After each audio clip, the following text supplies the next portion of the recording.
Hello, friends. Welcome to Creative Medicine.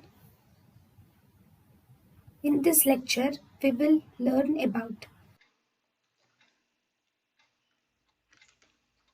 Homologous structures.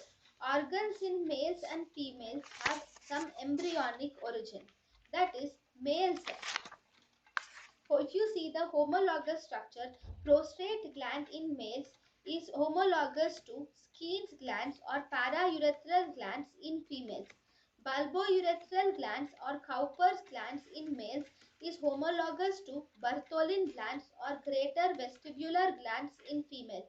Gubernaculum in males is homologous to round ligament in females.